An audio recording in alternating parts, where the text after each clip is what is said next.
ساڵتان لێبێت و لە شارپرێسەوە ئەم کاتتان باش. یەکێتی نیشتیمانی کوردستان دەقی پرۆژەی لامەرکەزی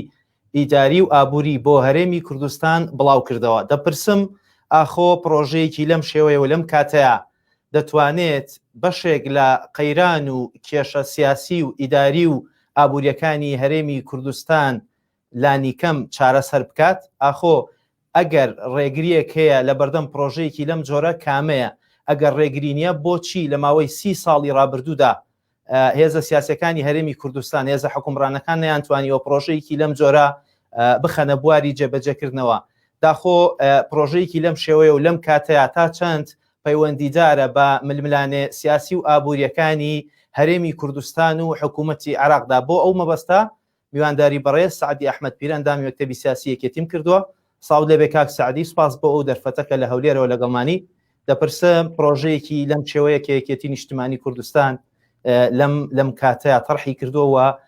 دەقی پرۆژەکەشی بڵاو کردووەتەوە، دەکرێت لە هەرێمی کوردستان یاخۆ تا چەند هەرێمی کوردستان زەمینە لەبارە بۆ جێبەجێکردنی پرۆژەکە؟ بۆ تیمی شارپرێت و بینەرانی خۆشەویست، لە ڕاستیدا ئەم پرۆژەیە و بیرۆکەی ئەم پرۆژەیە بیرۆکەی تازە نیە، تەنانەت ئێستا لە هەموو کاتێک پێویسترە بوونی. ئەجنا ئەم بیرۆکەیە پشتە بەستێ بە بڕگەی 3 لە مادەی 8 لە یاسای ئەنجومەنی وەزیران ژمارە 3 ساڵی 1992، یعنی دەگەڕێتەوە 28-29 ساڵ پێشەم، و هەروەها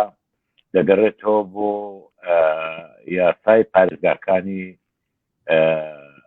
هەرێمی کوردستان ژمارە 3 ساڵی 2009، دەگەڕێتەوە بۆ یاسای هەڵبژاردننی ئەنجومەنی پارێزگاکان و قەزا و ناحیەکان، دەگەڕێتەوە بۆ ڕێکەوتنامەی نێوان یەکێتی نیشتیمانی کوردستان و پارتی دیموکراتی کوردستان 4 ساڵی 2019، دەگەڕێتەوە بۆ بەرنامەی کاری حکوومەتی کابینەی نۆ، و دەگەڕێتەوە بۆ هەموو ئەو ڕێژنووسانەی کە بۆ دەستور پێشکەشکراون و ئامادەکراون. باش، ئەم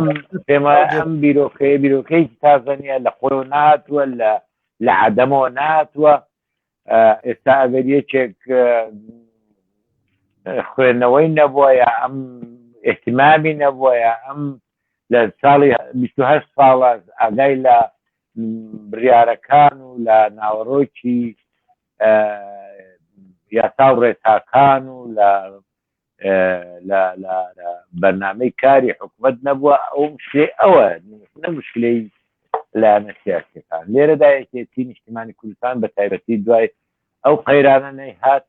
بە تایبەتی قەیرانی ئابووری لە دوای شەڕی داعشەوە و هەروها قەیرانی لە دوای شەڕی داعش و باشان شەڕەکانی تری دوایی کە هاتن، ناکۆچەکانی کە هاتن، و هەروها ئەو ئاستەنجی و قەیرانانەی کە لەگەڵ هاتنی کۆرۆنا هات و دابەزنی نرخی نەوت، ئاستەنجەکانی کە لە هەرێمەکە دروست بوو لە ئاستی قەزا و ناحیە، و هاوڵاتیان کەوتنە ژێر فشارێکی زۆر دینەداری و نەبوونی ژێوی ژیان و چارەسەری کێشە تەندروستی و کێشە ئابووریەکانیان. لێرەوە حیزبی نیشتیمانی بە پێویستیانی کە ئەم بڕیار لە کاتی خۆی کە داوە، ئێستا کاتێکی پرۆژەیەک پێشکەش بکەین و پرۆژەیەکی ئامادەکرا و پرۆژەیە شەر نییە هەموو کێشەکان کێشەی 28 ساڵ بە پرۆژەیەک چارەسەر بێ، ئەوەندە خۆش باوەڕیش مەبە. بەڵام ئەم پرۆژەیە بەلای کەمی بەشێک لە ئیمکانیاتی کە هەیە و بەشێک لە نامەرکەزی یان لامەرکەزی لە هەرێمی کوردستان پیادە دەکات کە قەزا و ناحیەکان ڕاستەوخۆ احتیاجیان هەیە لەگەڵ هاوڵاتی و کرای کێشەکان بکەون. من مثالێکم هێنا لەسەر ئەوەی کە ئەمڕۆ بارودۆخی کۆرۆنا وەزعێکە کە هەندێک شتەیە قابلی دواخستن نییە، قابلی مناقەشە و بیرۆکراتیەتی ناو ئەو سیستێمی حکومڕانی ئێمە نییە. حکومڕانی هەر چۆنی شتێک لە بیرۆکراتێتی هەیە شتێک لە کتاب و نەکتابکم دەکە سەبەبی دواخستنی هەموو بڕیارەکان مەسەلەی کۆرۆنا و نەخۆشکەوتنی و ئیشوکارەکانی کە پەیوەندی بە کارمەندانی تەندروستی هەیەیان پشتپۆر و شارەزایانی تەندروستی هەیە کە بەرپرسن لە چارەسەرکردنی کێشەی کۆرۆنا ئەوان ئیشەکەن لەسەر بابەتێک کە لە بینی ژیان و مەرگە ناتوانێت بۆ پێویستیەکانی نەخۆشێک کتاب بنووسی بۆ وەزیری مالیە وەزیری مالیە لە سەفەرە جێگری وەزیری مالیەت پەیدا نابێت خەوتوەیە هەڵناساوە یان ئەویش لە کێشەیەکی کۆمەڵایەتی هەیە نازانم مدیری حەق ئەمانە هەمووی بیرۆکراتێتن کە ڕەنگە بتە سەبەبی لە گیان لە دەستدانی ژمارەی بۆ ئەگەر هات مەسەلەن بڵێن زۆرترین فەقیر ئێستا ئێمە هەمانە لە پارێزگای دۆکەمانە زۆرترین داهات هەمانە لە ئیبراهیمی گومرجی ئیبراهیم خەلیل هەمانە ئەگە بەشێک لەو گومرجی ئیبراهیم خەلیل بخرێتە ژێردەستی پارێزگاری دۆک بۆ خەرجکردنی لە پێناو تحقیقی عەدالەت و چارەسەرکردنی کێشەی هاوڵاتیان شتێکی باشە بەڕێز فرسەت سۆفی هەتا ئەمری خوای کرد بە کۆرۆنا هەمیشە یەکێک بوو لەو کەسانێک کە زۆر سەخت کاری دەکرد لە پێناو تحقیقکردنی ئەم هەرێمی کوردستانە پێچوانێ بۆ هەموو ئەقلیمی کوردستانە بەڵێ بۆ هەموو ئەقلیمی کوردستانە تێنەگەیشتم دەنگت قەتعەکە مەبەستمەوە بوو دەنگێک هەبوو پێشتر کە گوایە پرۆژەی لا مەرکەزی پرۆژەیەکە بۆ ناوچەیەکی دیاریکراوی هەرێمی کوردستانە پرۆژەکەی ئەوە ئەو کەسانەی کە لە سێبەری خۆشیان ئەتەچن زۆرجار هەوڵی ئەوە دەدەن ئەم پرۆژانە سبغەی سیاسی لێ بدەن و بەلاڕێیدا ببن ڕەنگە لە شارێکی وەکو سلێمانی بەڕێز بەیاری ملازممە ڕەنگە ڕێیەکی دابی لەسەر ئەگەر هەر چارەسەر نەبوو مەسەلەی هەرێمی سلێمانی بەڵام ئەوە ڕێی بەیان ڕێی یەکێتی نیشتیمانی کوردستان نییە ڕەنگە زۆر کەس کە ئەوانە لە تاخانەی شعب لە جێترە قسانە بکەن بەڵام ئەوە ناکرێت ئەگەر بەدرانی هەرێمی کوردستان ئەگەر بەرپرسانی حکوومەتی هەرێم بە جدی وەری بگرن پێویستە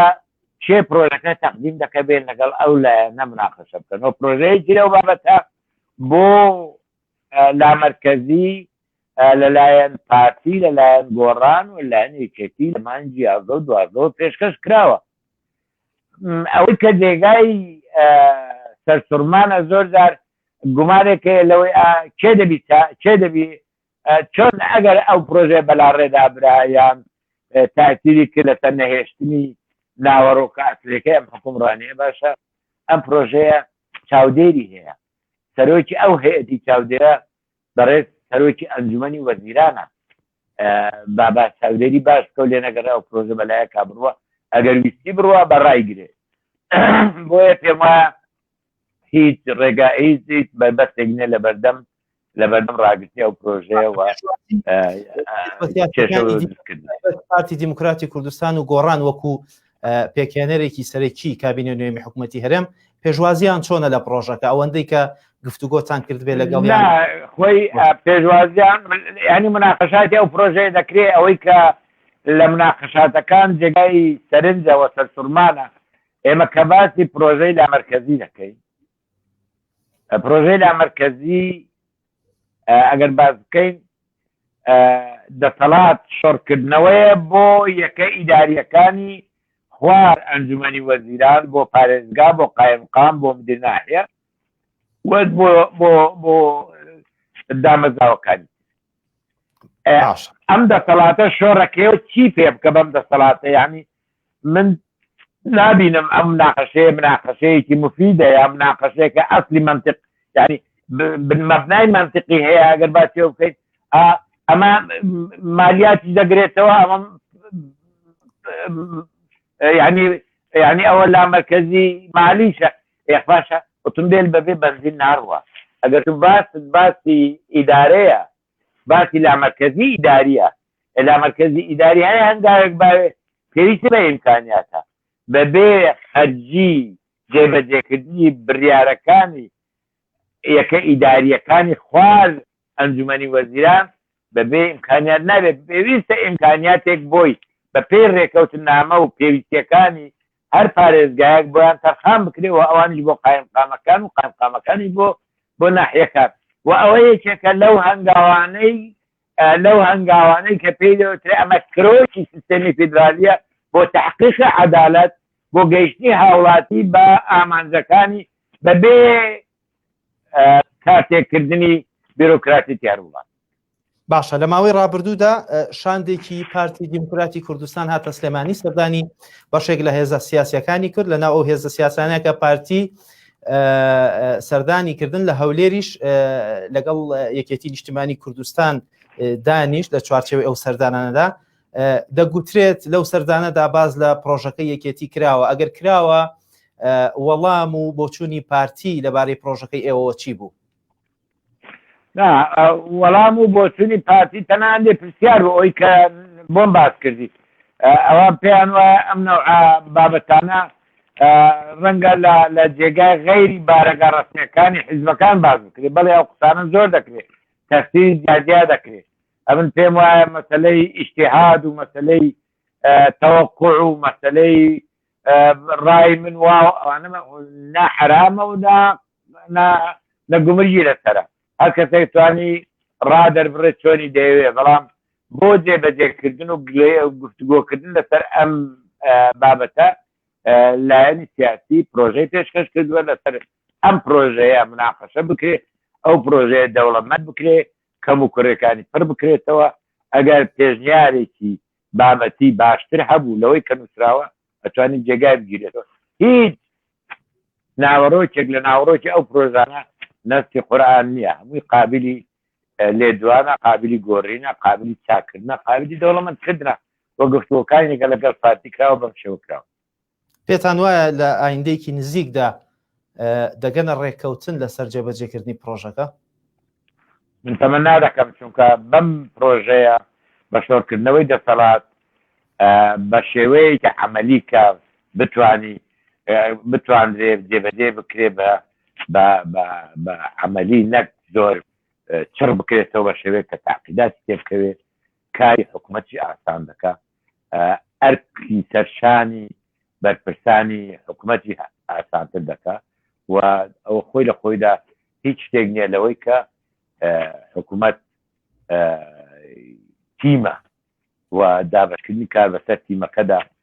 ئەکید وەکو تیمی فوتبال هەر کەسا ئەگەر ئەو بۆشایی پڕکردەوە بۆی دانراوە پیاریەکە دەبرێتەوە من پێم وایە سایتەرەکردن لەسەر کێشەکە ئەوەیە کە ئەم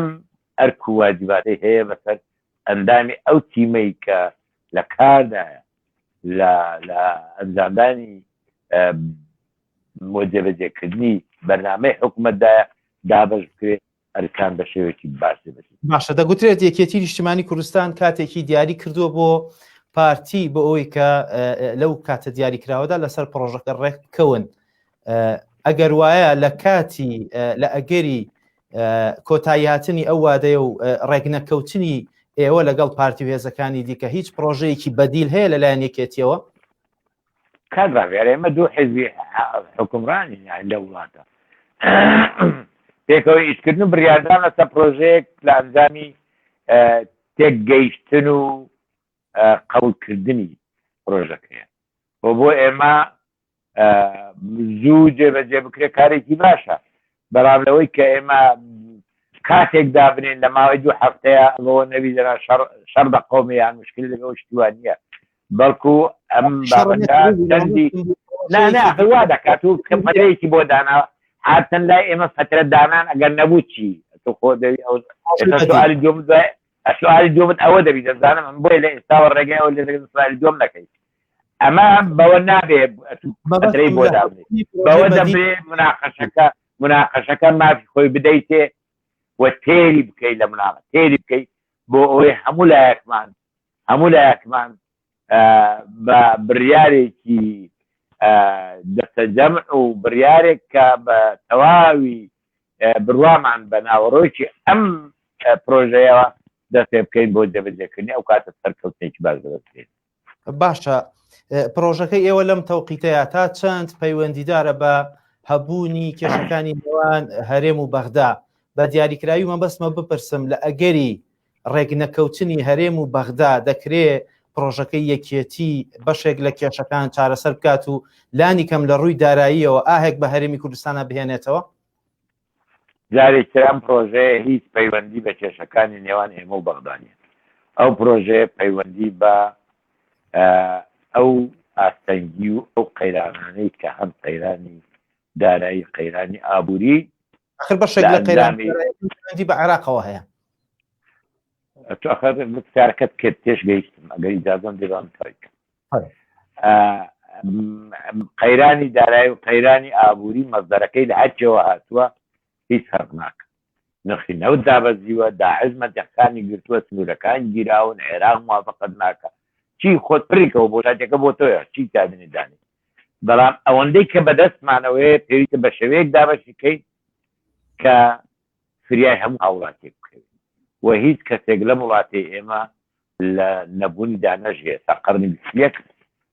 21 ئێمە پێویستمان بە دەستەبەرکردنی ئیمکانیاتە بۆ هاوڵاتی. ملەتی ئێمەش ملەتێکی هیلاکە، ملەتێکی ماندووە،